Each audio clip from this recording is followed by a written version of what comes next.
Okay, we are through all of this.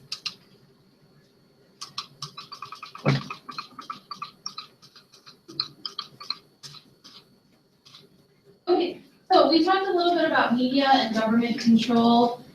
We talked about FDR, we talked about Watergate. Today we're going to talk about some of the regulation that we see going on in media. And really it's coming down to the question of who controls media, who owns the media, and what happens when a small group of media conglomerates own a great deal of the media buy-up.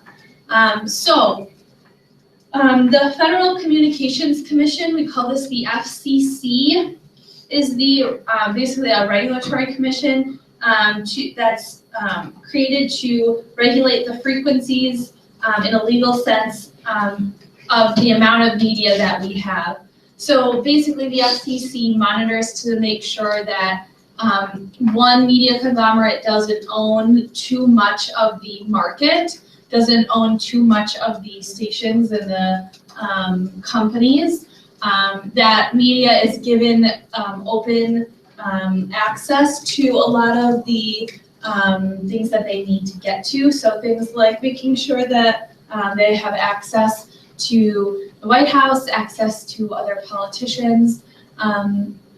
We need this because it is a form of free speech.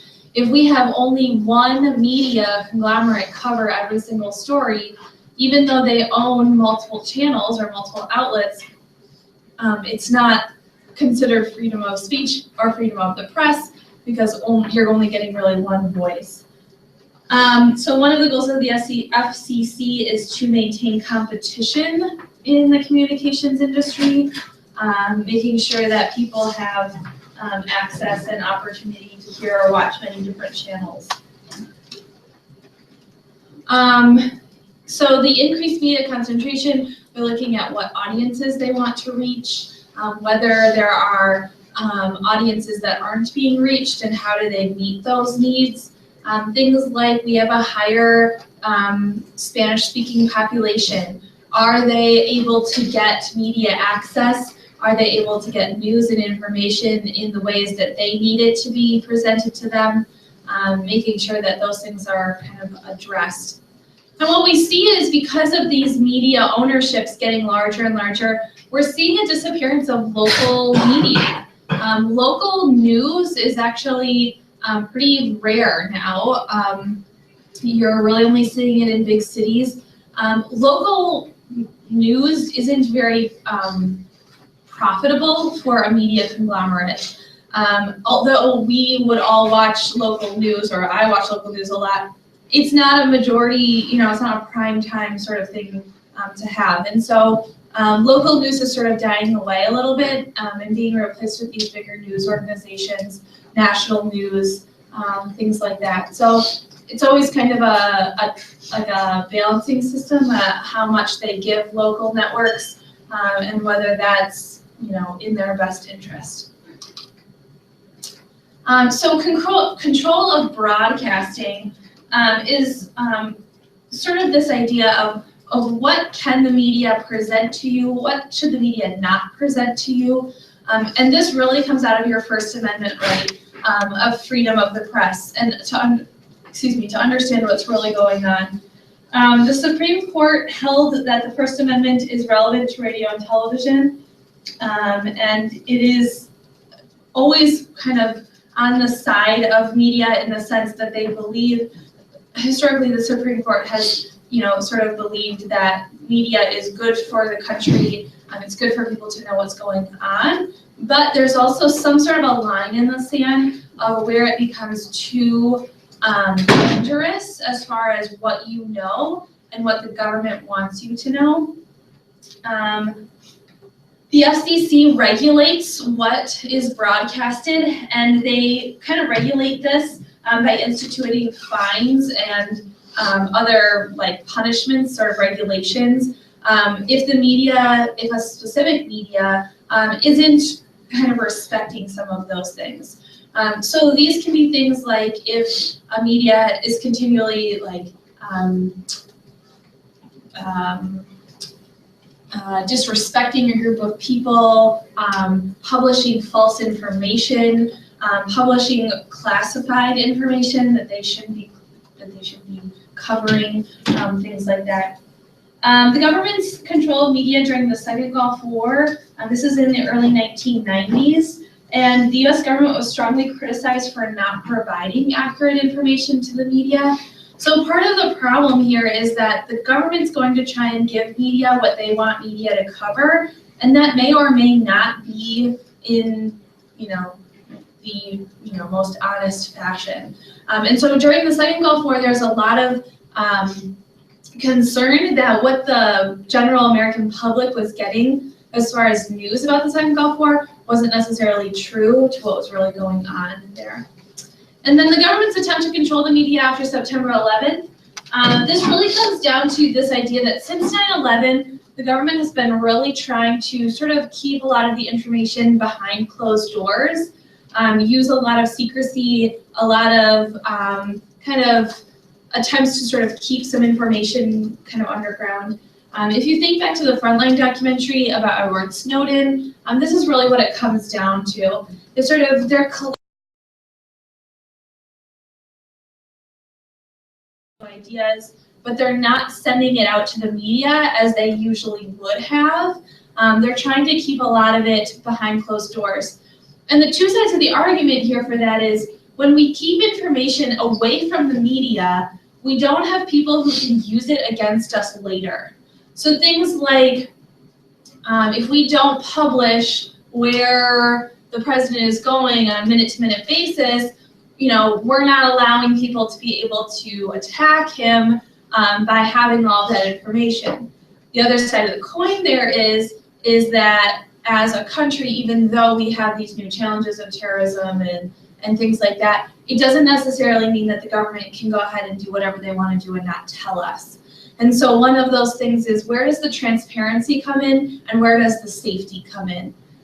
When you talk to a government official or somebody in the government, they're going to tell you that transparency is a lot less important than safety. A lot of the American public would disagree there by saying that transparency kind of helps us become safer in some ways. And in reality, you can't hide from everything. It's going to happen.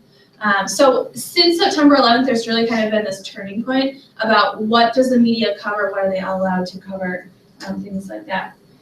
We also see just things like modern technology. Think about this. I don't know if you're going to watch a video that says this, but think about when JFK was assassinated. I think it's in your book they say this. When JFK was assassinated, there were two very primitive cameras that caught the assassination.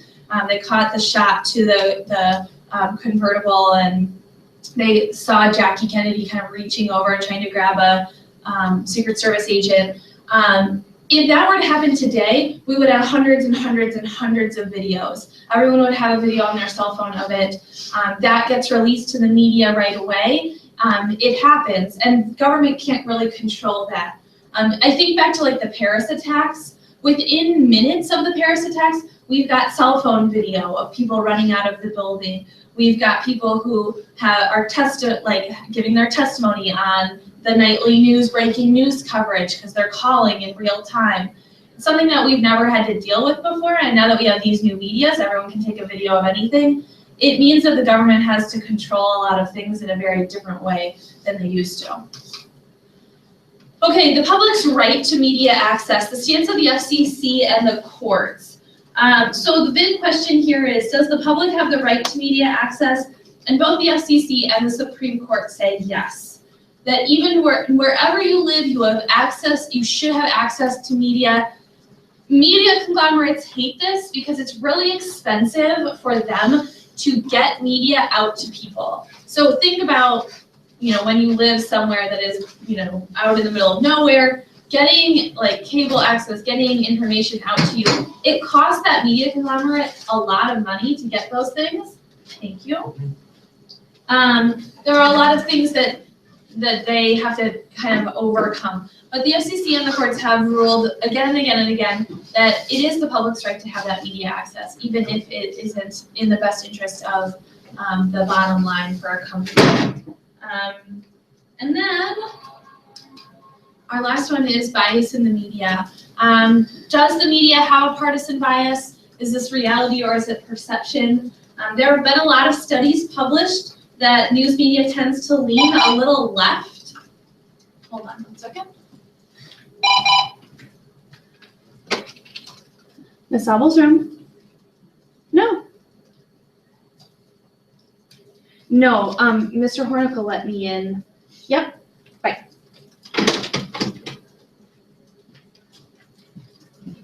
Okay, so we do know that studies published can see kind of a left-leaning bias. And due to this, conservatives have been fostering websites and centers to track bias. There's a lot of controversy about whether our news is given to us in a partisan way, even when we think it isn't. Things like people will study when a news anchor smiles, when they nod their head, how fast they talk while they talk about a Republican issue or a Democratic issue. It comes down to those very little things where they'll try and sort of analyze a news coverage to see if it's going to show perception or bias. Racial bias, racial profiling. This is making negative assumptions about a person or a class of people based on racial characteristics.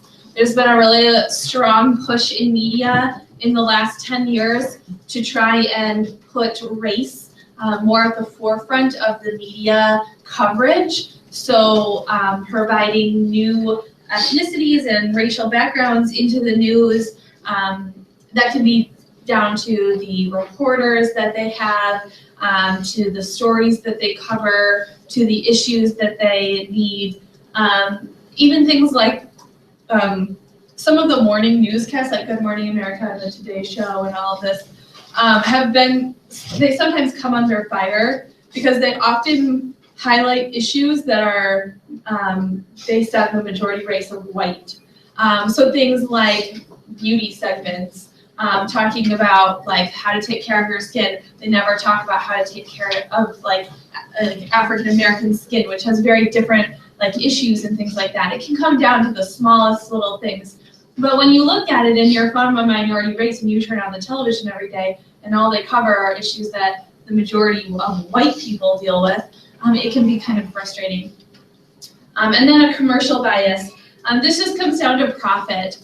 It starts to beg the question of what you see in the media, is it important or is it profitable? Are you really getting the full story? Are you getting the story that somebody bought off when it comes to the media? It happens all the time. It happens with candidates, it happens with politics, it happens with huge companies. They will pay media to not cover or to cover a specific story. And so some of the things we have to look at is the media that you're getting in your living rooms because it's important or because someone paid for that? And that's a problem if it's really for a profit.